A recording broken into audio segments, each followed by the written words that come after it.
Good evening, everyone, and thank you all for joining us for this virtual gallery talk with Will Pappenheimer and George Fifield in celebration of Will's exhibition, Home Remedies for Lucid Dreaming.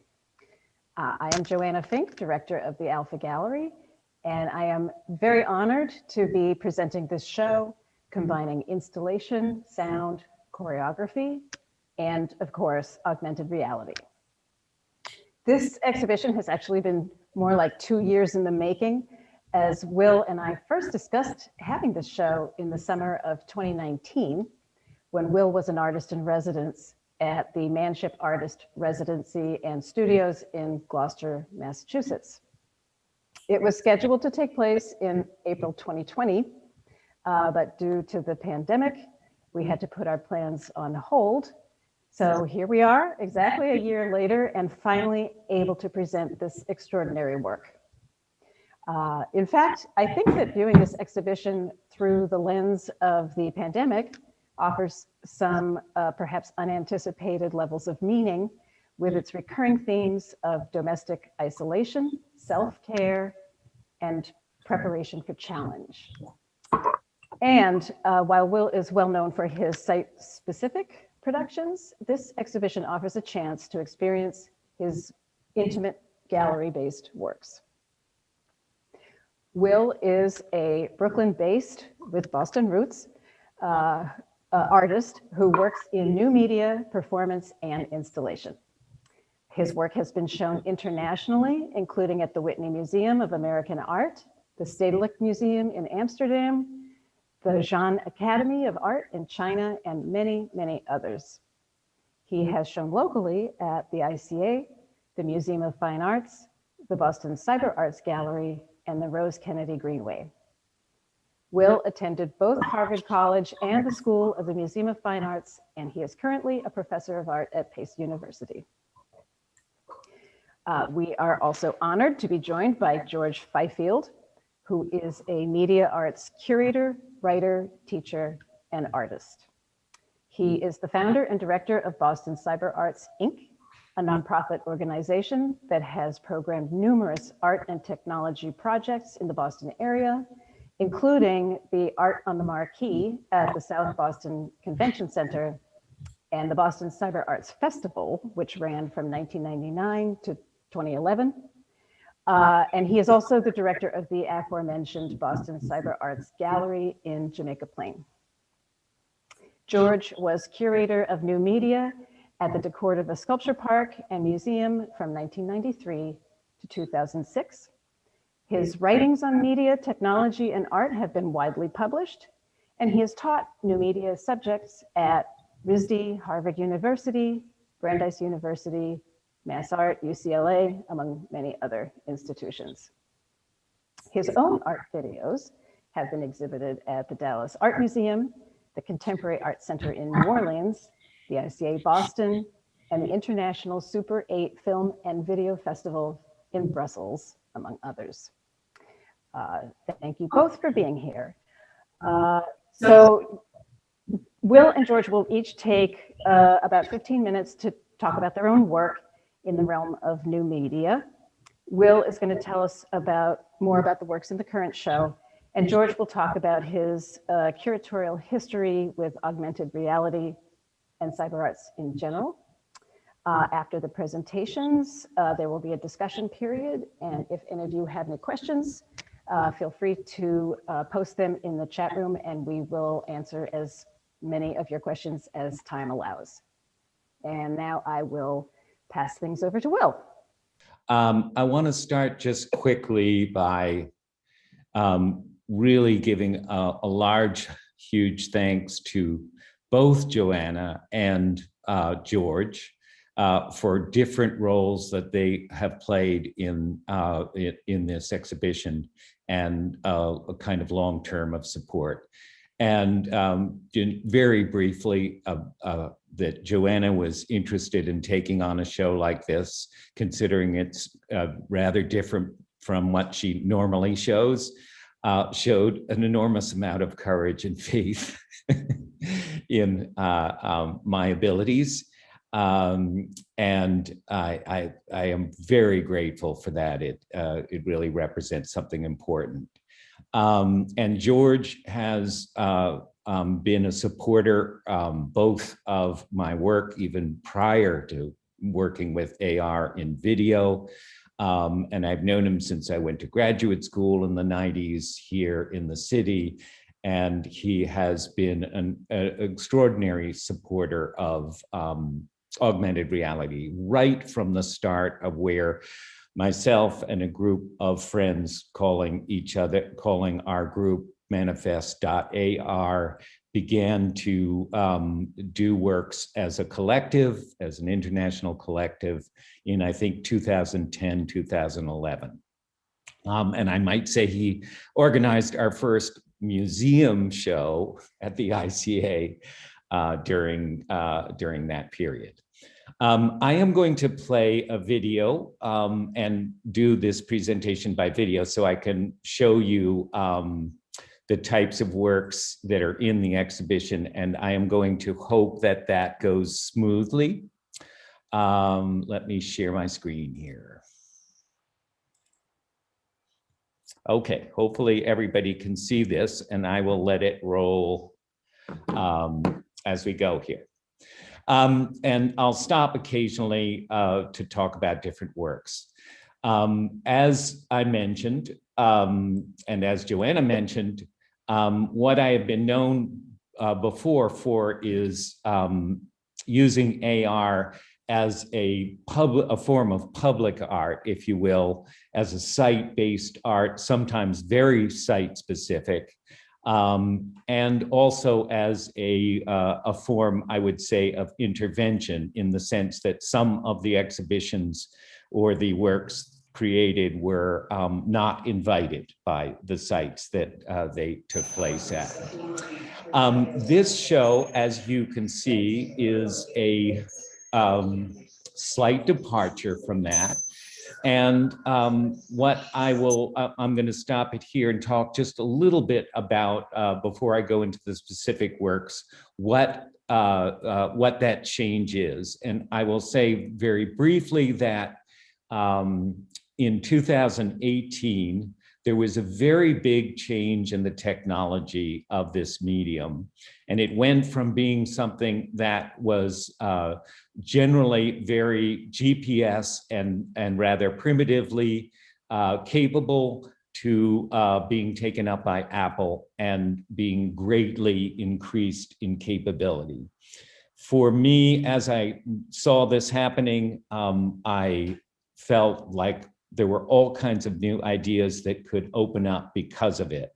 And one of them was the idea of creating works in a more limited space and having them be much more sophisticated in terms of the elements I could include in it. And this meant the introduction of gaming characters, gaming development, and so on, greatly increasing the possibilities.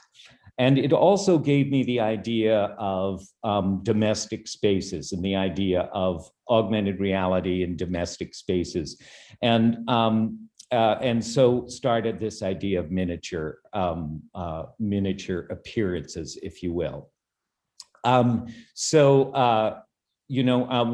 little metaphor or image I like to kind of talk about within this is comes from Star Wars, where if you all remember, R2-D2 projects, is connected up in a certain way and projects this emergency in sense videogram from Princess Leia. And the interesting thing about that is not only the small, tiny scene there, but also the emergency that she conveys.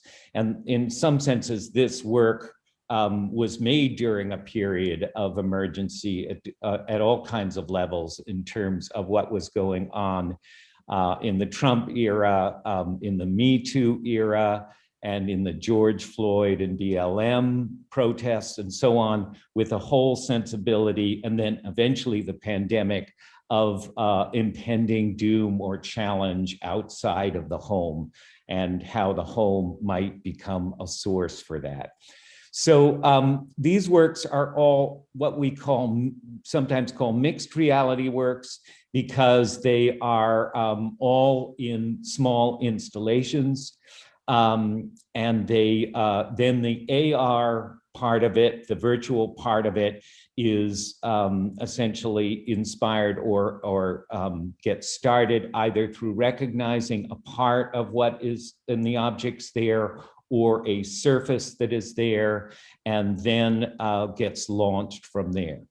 And what you will see is a series of, most of these are a set of monologues that come from ASMR videos and ASMR online videos. ASMR stands for Autonomous Sensory Meridian Response. And some of my audience, I'm sure, is going to know exactly what I mean, and others might, that might be a new concept.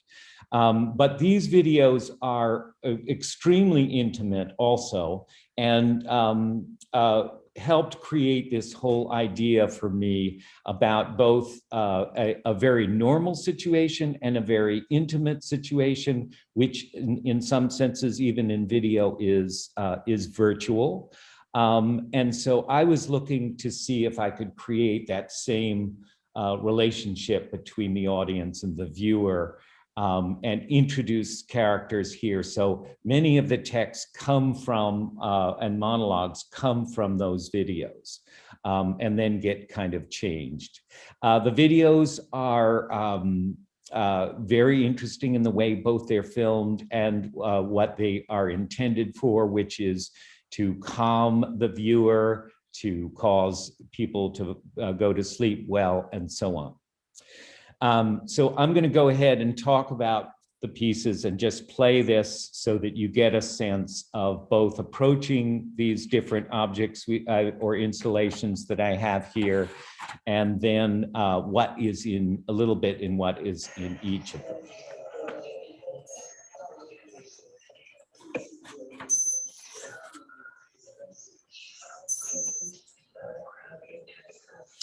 The first one is outside the wall, and it consists of a preparation for a battle within an anime series. Nice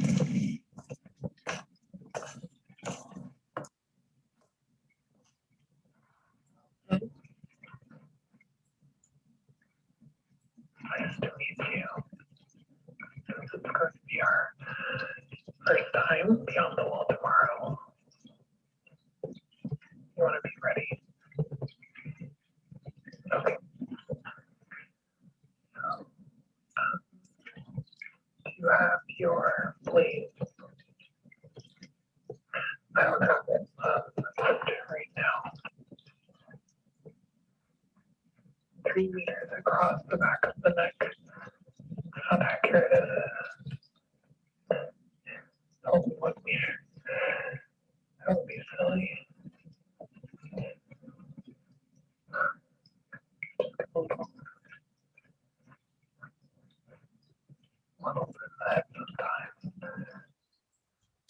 So that kind of both the monologue there and the process of building this up into an little mini installation. I think you might be able to see that some of the articles relate to the kind of preparation that she is suggesting that you do. And in this case, I was looking up all kinds of objects, including emergency medical kits. And then you see things like, for me, and these are all articles that I begin to associate with the whole realm of the speaking character. And Lassie, the dog Lassie, being a person's best friend and protector. And behind on the table, obviously, there's a clotting sponge, as well as a grenade reproduced from Star Wars. So you'll see a few Star Wars objects intermixed here.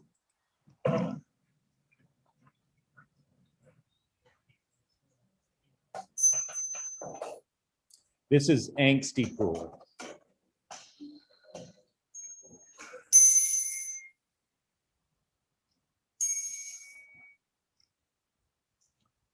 Joan is partway across the street.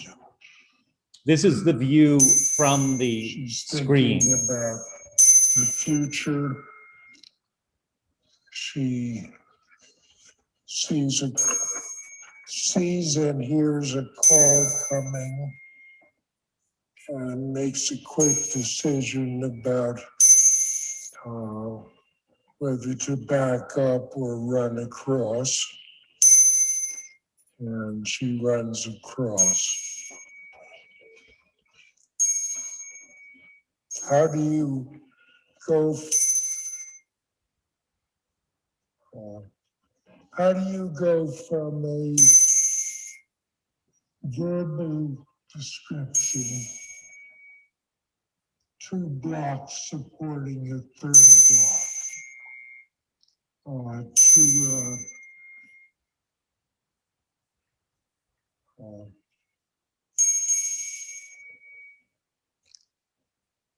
visual image if you have one?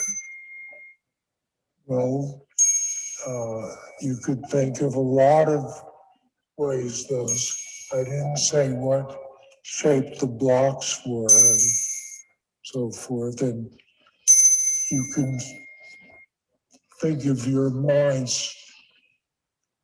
One part of your mind can see the other part, trying to figure out which way to arrange those blocks. So this monologue comes from something that was dubbed unintentional ASMR. So it has all the qualities of an ASMR video in terms of calming you. And it was also listed as anonymously as an MIT professor. Now, it turns out that professor and that lecture is about AI and how consciousness, he is analyzing consciousness about concerned with developing AI. And the professor is Marvin Minsky, no small unknown person. But it's not listed as that under ASMR. It's just very generally described as such. And again, there are lots of things going on here. There's a kind of one interesting thing about creating characters for gaming is it's very much of an avatar. You can go from one person speaking to another character. You can, you will see later on, I worked with a female performance artist, Freya, who is actually, I think, in the audience, Freya Olafsson, and her movements we applied to men as well as women.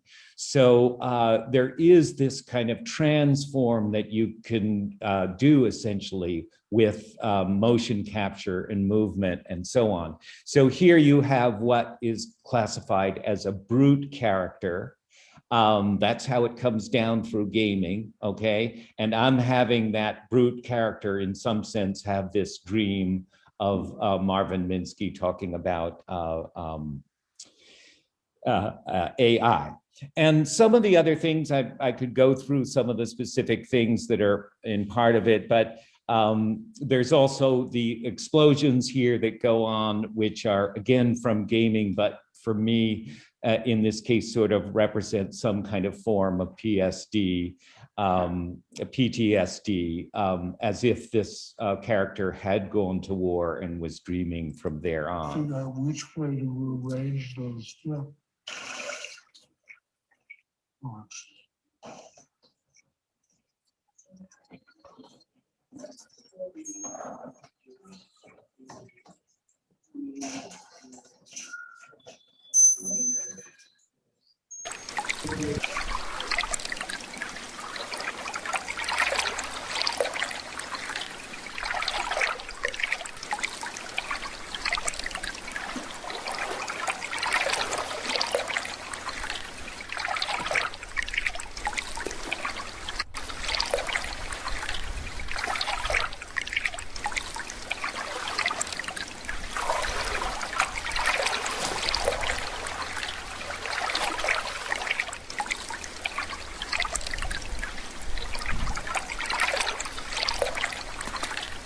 So this work, which is called Angsty Pool, again gets at two sides of the same coin at some level. Again, these are characters that you download essentially already formed, and they come in this form often with just their underpants or whatever. And I sort of like this, even as this idea of vulnerability, that they're not even clothed up yet, or made often into characters that could sometimes be quite warring, if you will, but not always. And this piece was made quite a bit before the pandemic. And it makes me, some of my thoughts about it are the concept of cleansing and so on. And if you see on the shelf here, which I don't have it stopped on here, but there are various bottles of, these are home cures, as well as hydrogen peroxide, which is known for being able to clean the body without hurting it. And obviously have during the pandemic, it certainly has for me reverberations of how we have needed to or wanted to clean ourselves of the pandemic, if you want. But the idea also of an angsty pool also suggests a kind of anguish. Now, one other side thing about this is that, as you saw in the beginning, the painting behind here is a Sol LeWitt drawing, which I carefully repainted according to his instructions. And I've since come to find out that you are not allowed to do that. So, but the idea is a kind of sideboard here where you have a painting, if you will, for decoration, and that becomes the source of this whole scene.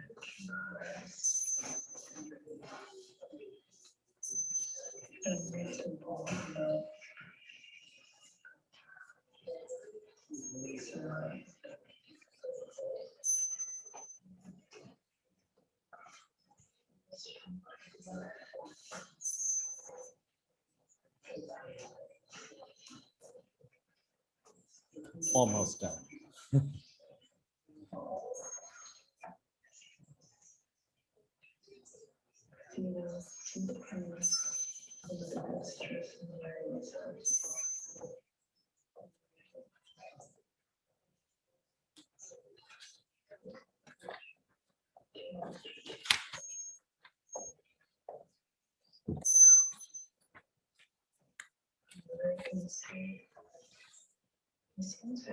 Welcome to your elemental realignment session. We talked on the phone, and you said that you were not quite feeling like yourself, and that you were having trouble sleeping and trouble staying focused. So hopefully today we'll be able to help you with that by rebalancing and realigning. It's a life force energy that all living things have. And there are four major kinds. There's water, air, fire, and earth. And oftentimes these different types can fall out of alignment within ourselves, and it can cause various issues, such as restlessness and trouble focusing. And I'm just going to do that by So while this is finishing, I'll just talk a little bit over it. So I think this one is, which is called Repairs. You can get a sense of at least what it comes from, which is a healing session. And this is where Freya Olofsson and I and her partner worked rather closely together. Freya is has worked a lot with online video and doing these wonderful performances where she emulates what's going on. She and various of her partners emulate what's going on in kind of homespun videos. So this was kind of perfect to work with in the sense that we were simply playing videos online, various healer videos, and then she and her partner were acting it out, and then we were recording it with motion capture equipment. So that's the movement that you get here, added to the whole little scene. And then again, I'm going through and choosing various objects here that for me are related to this kind of whole little mini scene of healing. And many of these relate to different concepts that I'm thinking about in terms of the current, often the current situation of even the political situation. One little example here is the flat earth, melted earth here versus the round earth. And if you know about some of this, this has taken on a political dimension, which I won't go into. And then down below, the black rose and the red rose attached by electric clips is again two concepts of the rose. Apparently the black rose foreseeing a new birth through kind of death, if you will. So I will leave it at that because I've taken more time than I should. And just mention that, another brief work here is called character development, and it's kind of a pun on developing your character. And it was essentially a glitch so the character emanates this wonderful shield, which is basically a video. You can see that online at the gallery. And then I'll just say that the prints here are from 3 different areas. One is they are generated from screenshots, but then they are also created from the kind of ripple effect of one of the works here over the Saul LeWitt drawing. And then also what I like to call the new normals series that I'm creating, which is normals are an element of creating characters. And I'm manipulating them a little bit here, but they are really talk about the process of creating a character and so on. And that's what these are. All right, I've taken way too much time. George, tell us something new. Thank you, Will. And thank you, Joanna. All this beautiful work. Congratulations, Will. I'm very impressed by the entire show. And I've been looking at augmented reality for some time. The very first piece that I showed at the 2001 CyberArts Festival, I went in 2000 to SIGGRAPH in Los Angeles, and there the researchers at the University of Washington were showing their very first out of the research lab augmented reality, and it was very simple. Not at the time, it didn't seem that simple, but today it looks simple. It was a pair of bespoke glasses that had little tiny TV sets pointing inward and little tiny cameras pointing outward, and then an umbilical cord to a computer. And when you looked at very simple black and white shapes on a piece of cardboard, it would see something on top of that cardboard. So there'd be a cardboard here with a shape on it, and then there'd be this augmented object on top of it. And they were quite entertaining because you could move the pieces of cardboard around. So on one, you'd see a little cowboy, and then another you'd see a little witch, and then you'd see a little horse, and then you'd bring the one with the horse together with the one with the cowboy, and the cowboy would hop on the horse and ride around in a little circle around the two of them. So they were entertaining and but magic, totally magic. And that was the thing I walked away with, was this idea that here was a art form that brought together all the elements of contemporary art: visual, sound, color, but motion, like a movie, but it also made it appear right in front of you in this very magic way. And so I invited one of the researchers to come to the 2001 CyberArts Festival. So I like to think we really brought somebody in very early to show this off. The kickoff point, as I regard augmented reality, is 2010, October 2010, when, as Will was talking about, the Manifest AR people filled the Museum of Modern Art in New York City without telling anybody, with augmented reality art of their own making. And then all of a sudden one day, a whole crowd of people walk into the museum and they're all going like this: "Oh, look at that. Oh, look at that."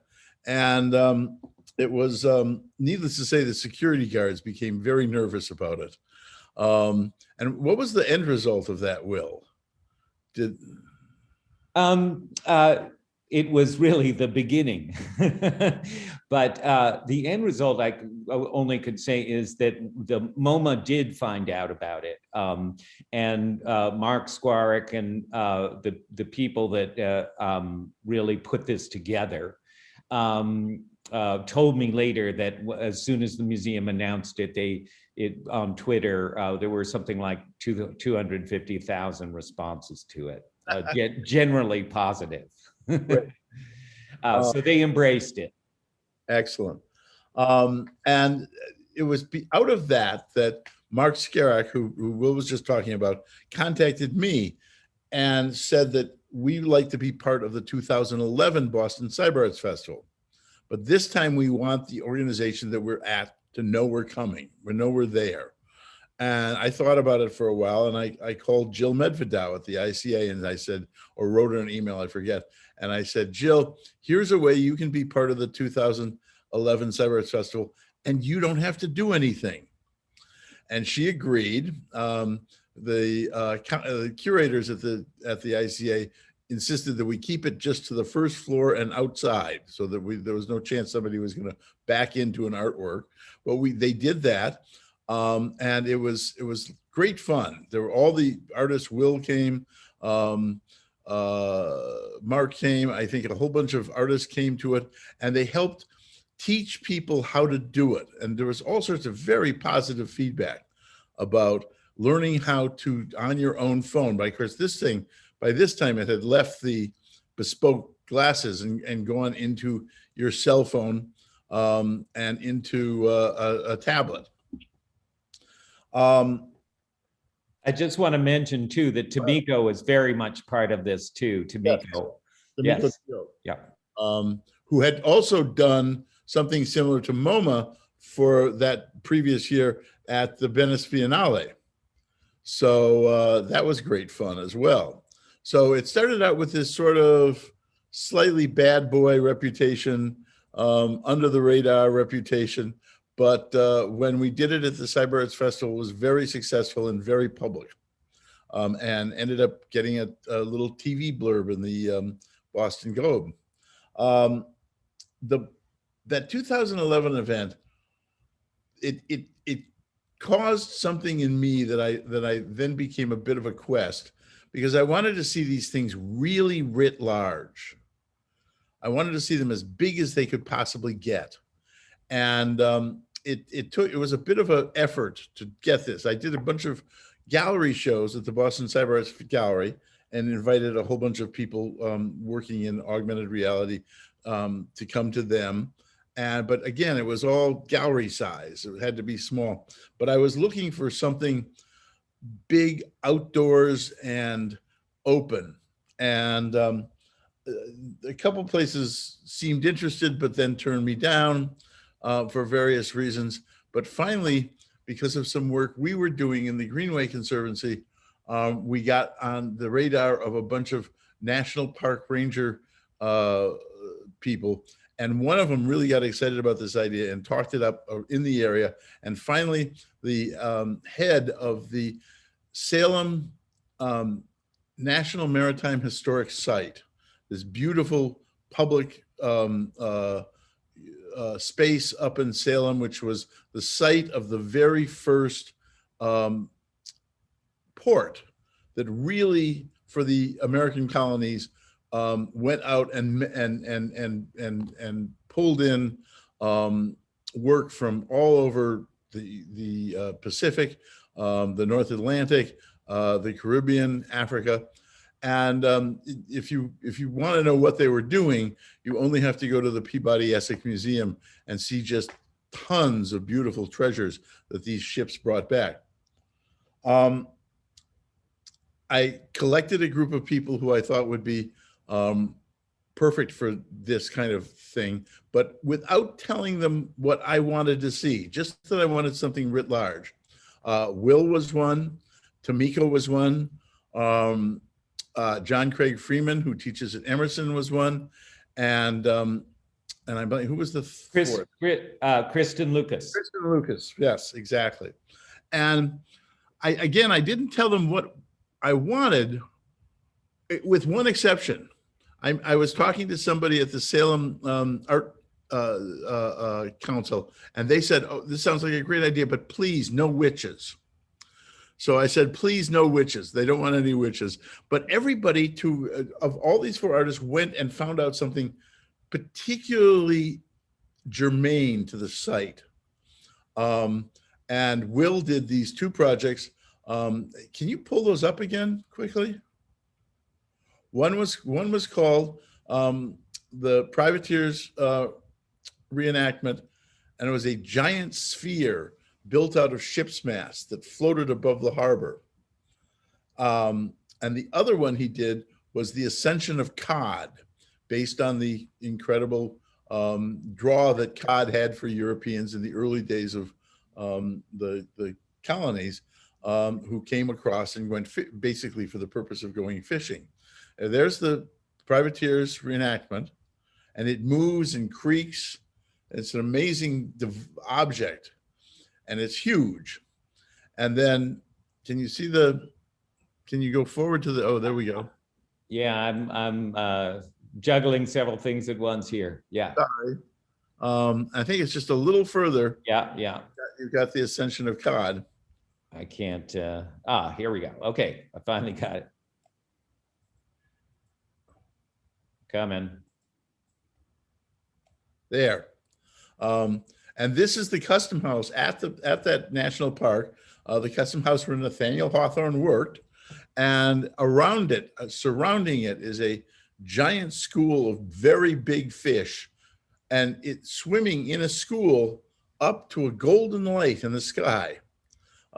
It really took everyone, I think, by surprise. And we had great fun with this. I would go and do regular tours. People were coming with to take pictures. We got a lovely TV episode on Chronicle. And it was because it was so magical. Tomiko did something on red tide, but her red tide, rather than be microscopic, were 6 feet tall, giant red tide. And then she did another one on what the people in the East wanted from the traders from Salem. And that was a very interesting thing, including some stuff I'd never occurred to me. Craig Freeman had huge versions of both a town in China and St. Petersburg in Russia, both of which were places that were traded by New England traders. And also he did, so he had two. And Kristen had this very charming piece, because this was the place where people, you have to think for a second that this is a place where people would leave, not for a couple of weeks, they'd leave for years on a voyage before they came back. And so she did an entire piece based on nothing but goodbyes. And it was very sweet. So this, I finally got to scratch that itch by pulling together a whole bunch of interesting people, really beautiful space, and great artists. I continued for a while with the indoor exhibitions of augmented reality art, but then I was asked by the Greenway Conservancy curators if we would if I could put something together, Cyberarts could put something together for their exhibition. This is 2019. Their exhibition of that was being called the Auto Show. And again, I approached Will and Craig Freeman, but I also, a new artist who I'd been very fond of and showed at the gallery, Nancy Baker Cahill. And they were all asked to do 2 augmented pieces. And it, again, worked beautifully. The Greenway and Lucas Cohn were wonderful people to work with. And they prepared beautiful little signs about knee high that said, stand here and look through your phone this way and you'll see something amazing. And it was true.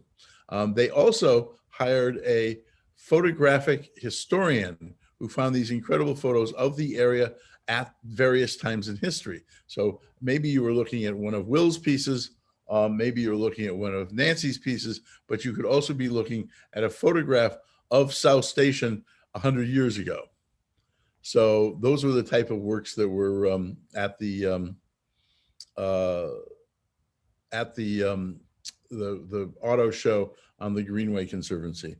I'm still working on doing new ones. I would love to do one on the state of commemorative memorials. I think that's something that AR could have a very strong position on. The issue that memorials are something that change without changing, that are about a moment in time that has its own types of history and becomes completely different, given perfect example being the Confederate monuments in the South, and yet they stay exactly the same. And I think AR would be a really interesting way to approach that conversation. Anyways, I do think I've always liked AR better than VR. I don't know why, although VR is a very powerful tool. AR is, again, something that's really magic in a way that VR, putting on the headset, knowing you're wearing this headset, getting this very false sense of 3D in VR, it just never does it for me. But AR, and I want to just one more thing about the history of augmented reality. Will talks about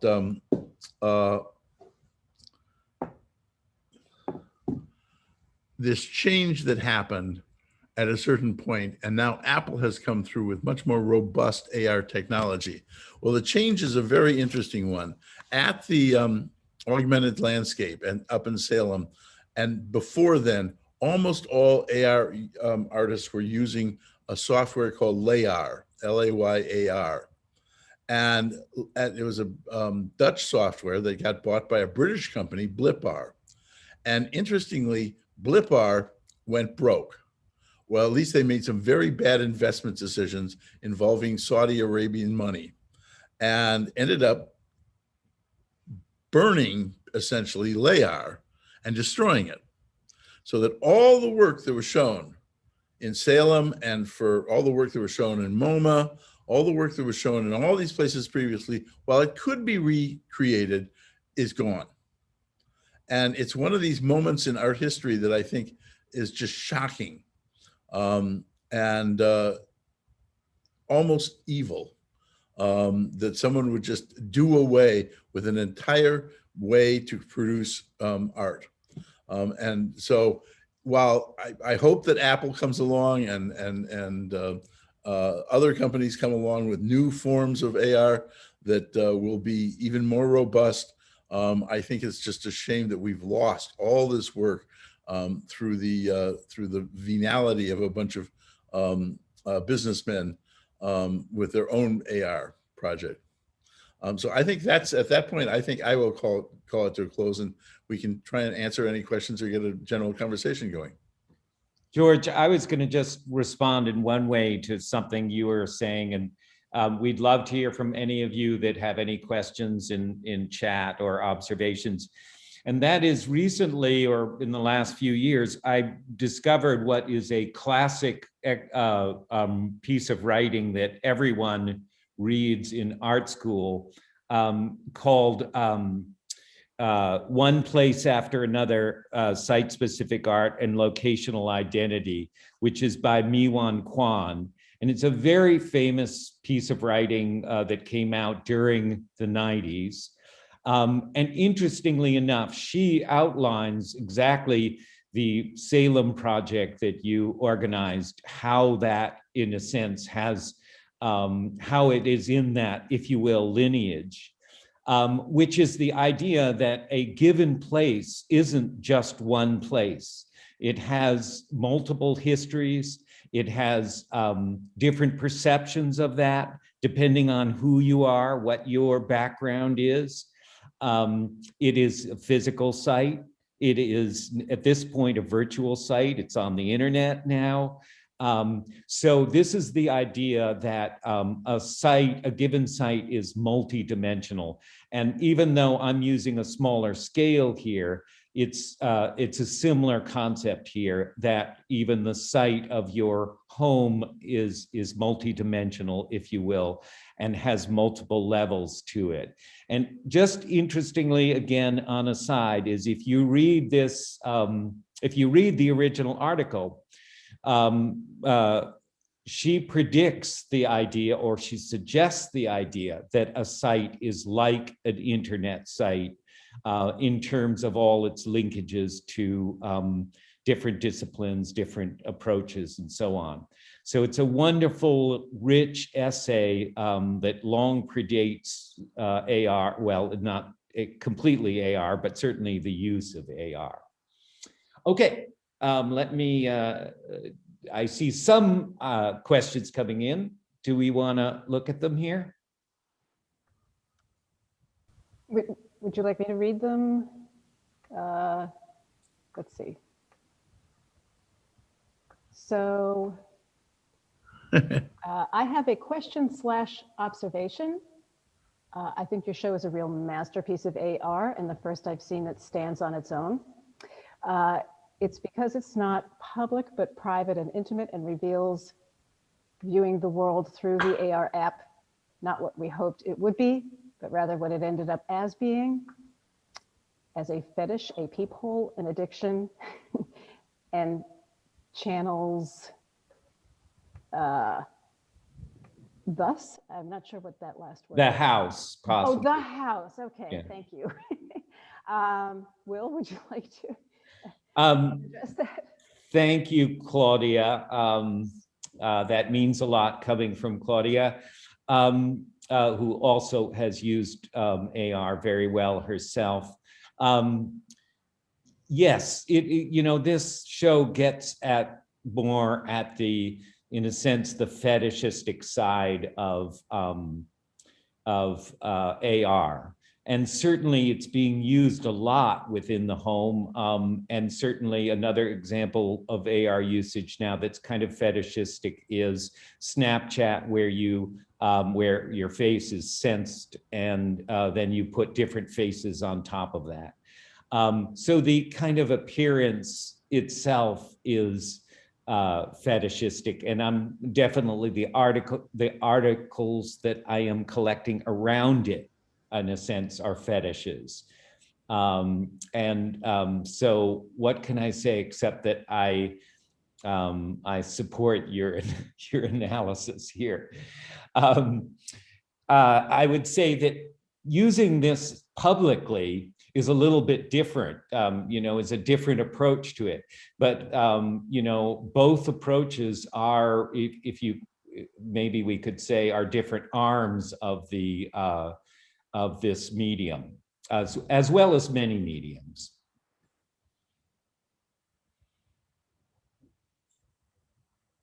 Anybody else? I actually would like, Will, if you would talk Yeah. a little bit more about the ASMR, because I actually find the whole concept of ASMR totally creepy. So the fact that you're using it to like present and push the meaning of these works forward, I find fascinating.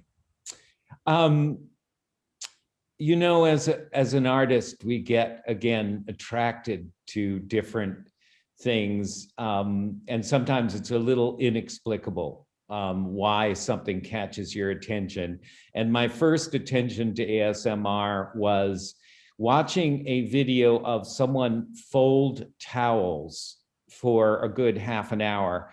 But the way that she described what she was doing and her hand movements at some level just caught my attention. And whereas some people would call it creepy or obsessive or something like that, I found it just a fascinating look into the everyday. Do you know, the everyday as being transformational almost. And there's a number of ASMR videos that are along that line, very everyday things, getting the sound from them.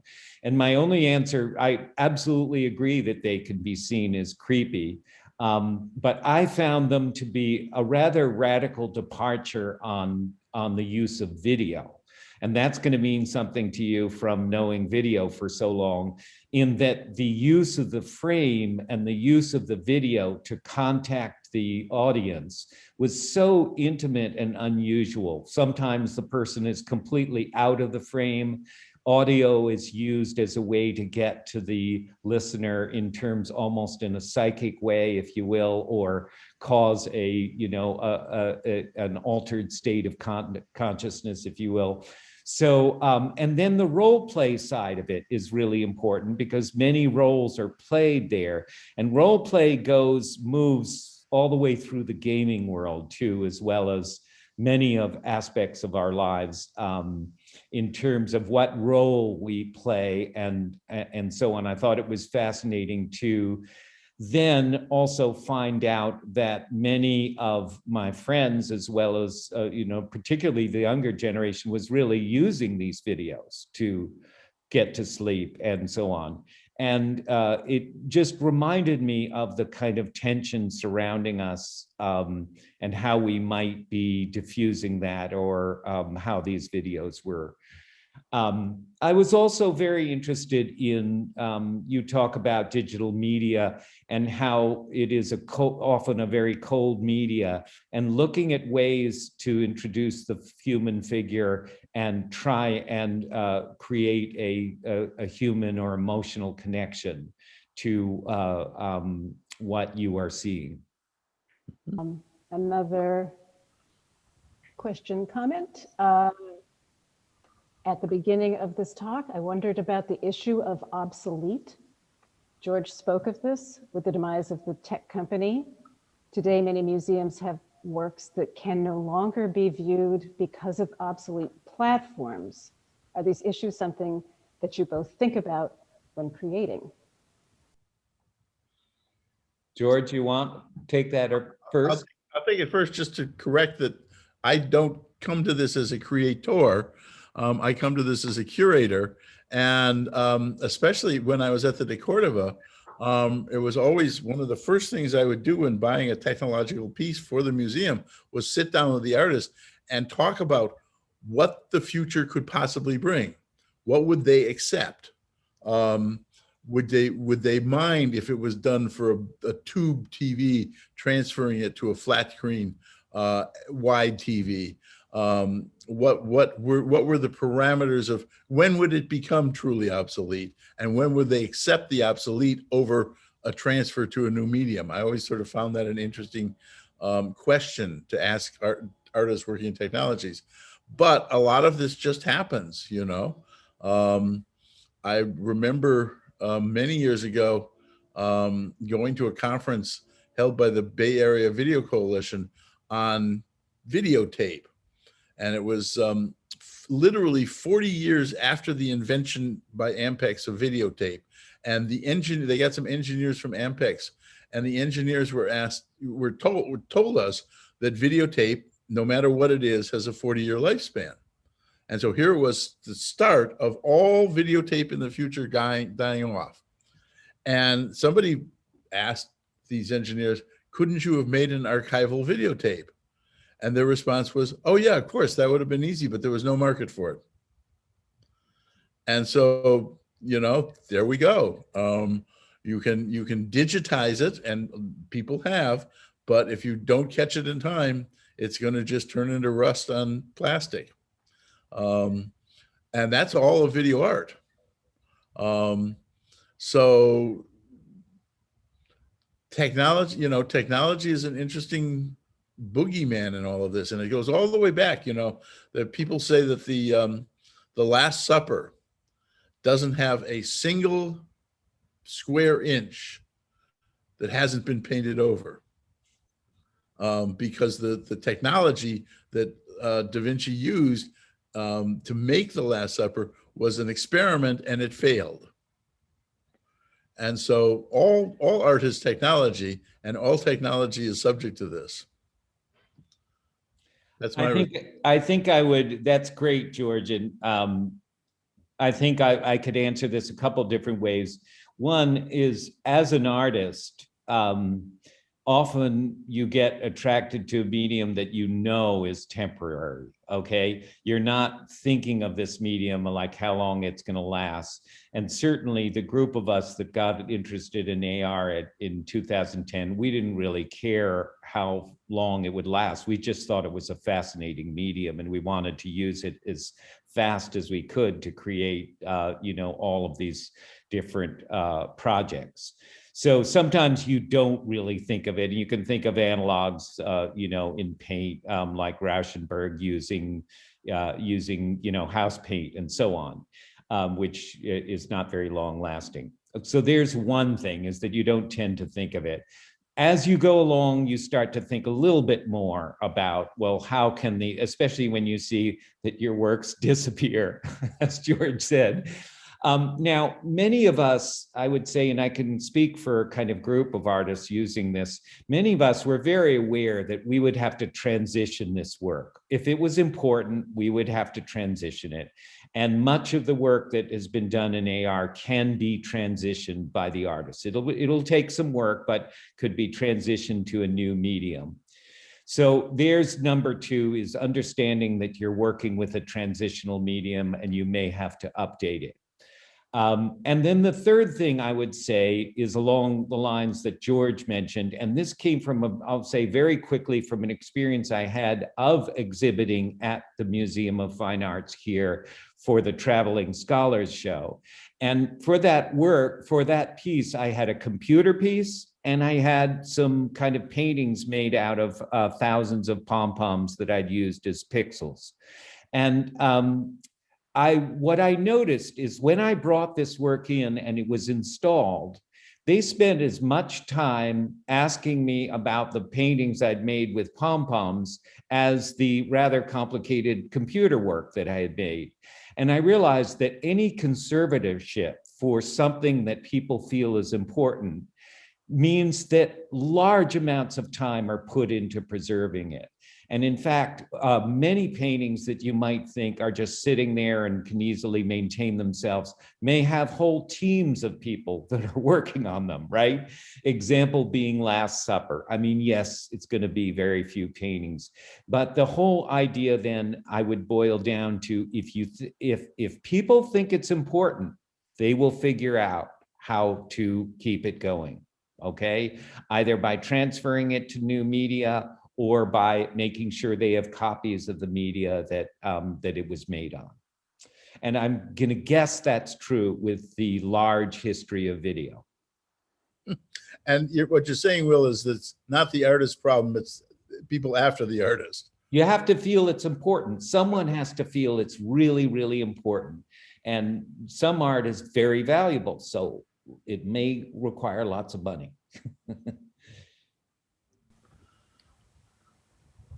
Okay.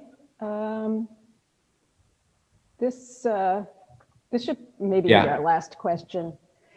For Will, how was it to work in a smaller scale for this show? I remember experiencing your star cloud at the Manship property and being in awe at the huge scale of that piece, similar to Cod. But this new work seems much more intimate. Is it because of ASMR, or were there other considerations for working smaller? Were the household items a factor? Yes, yeah, kind of yes to all.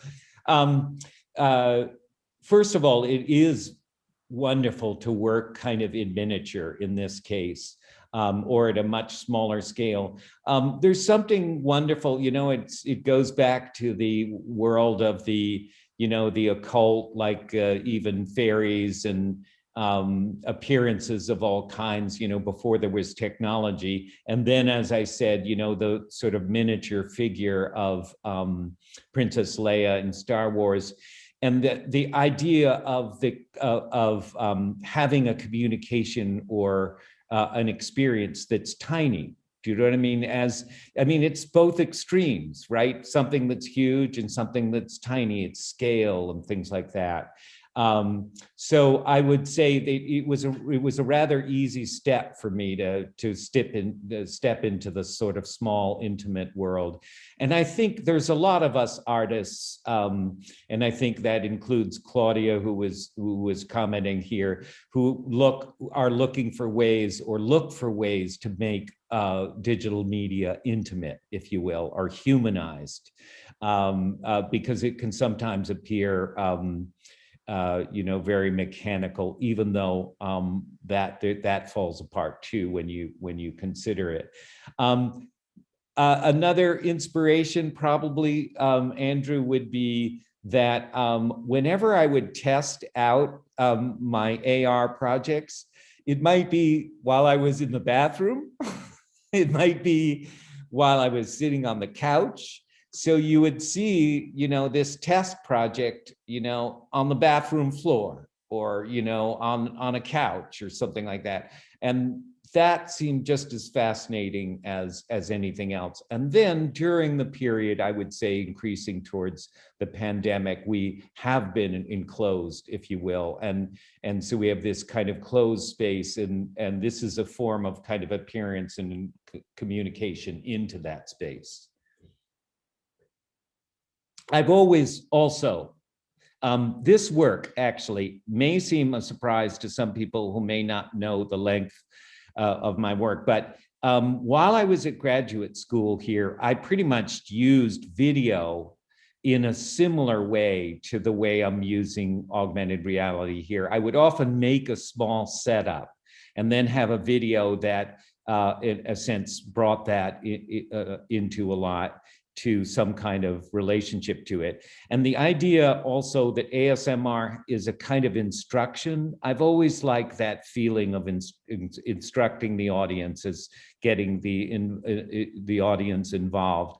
And this has an element of that in it too.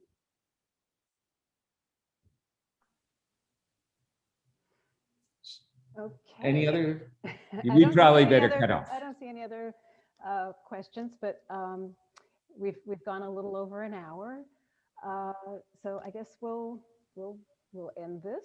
Thank you so much, George, and thank you, Will.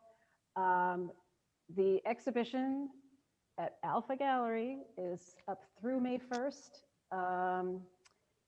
and you are all invited to come in. We are safe and practicing social distancing. Will, I said jokingly earlier that Will is Alpha Gallery's first artist in residence. He is here a lot and would be happy to meet you and talk to you further about the works in the show. So thank you all for coming. And thanks again to George. Thank you. Bye, everybody. Cheerio. Bye, Freya. Bye. Oh, there she is.